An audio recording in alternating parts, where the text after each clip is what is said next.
来看到2024环太平洋军演正在进行陆地训练，美军也分享到城镇战的作战守则。学者就讲，咱的国军嘛会当利用反恐怖攻击的名义来争取和东南亚国家交流城镇战的经验。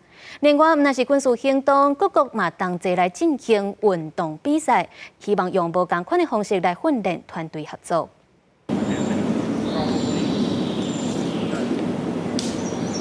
伫树林内底快速刷动，赶到指定所在。环太平洋军演毋是干那海上操演，陆地训练同款重要。相关科目拢是美国海军陆战队亲身设计。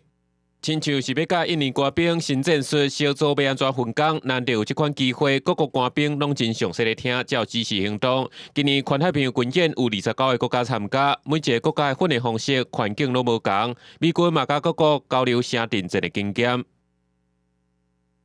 So every time we get a new partner force to operate with us, it's just a learning experience from the start. I think it's a really cool experience. A lot of different countries, a lot of things they can teach us, things we can teach them, but also just building that camaraderie and that bond between partner forces.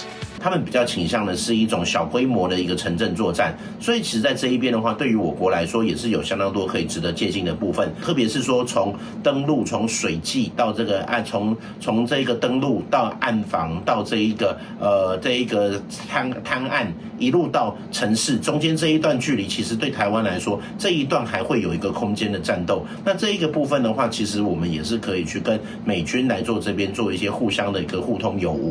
台湾虽然无参加军演，不过咱国军这几年城镇战的训练比例提悬，外界嘛咧讲两块战术无排除会拍到本岛市区来。学者分析，亲像菲律宾等这些东南亚国家，常常拢会破军、恐怖分子，城镇战经验较济，咱就会当参考，嘛当透过反恐训练的目的，争取甲东南亚的国家合作。 夏威夷附近海域，搜救人员对直升机跳落去海底，这群人多数是美国退伍军人，甲美国国民兵合作，协调海岸巡防队会训练3礼拜，演练甲人员对直升机顶端救出来，顺利跳机。 We are retired military, most of us, and this is Trident Adventures, owned by a retired Navy SEAL.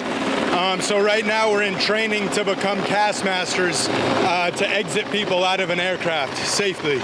今年环太平洋军演拢总有29个国家参加，超过25000人。因那公司新闻也访问了这关官兵，因拢讲一定来拜访这个维基海堡。伫咧军演期间，各国透过运动比赛加深关系。The Waikiki Beach is a classic. In Hawaii, and shopping and go beach in Waikiki Beach. 闪过防守，找到射门机会，德国甲南韩对决，这是环太平洋军演的世界杯。 另外一边的马来西亚皇家海军甲纽西兰皇家海军毛比排球比赛，军演期间唔有操课项目，搁安排运动比赛，积分上悬的才有奖杯，有利扩大国家永久的伙伴关系。记者综合报道。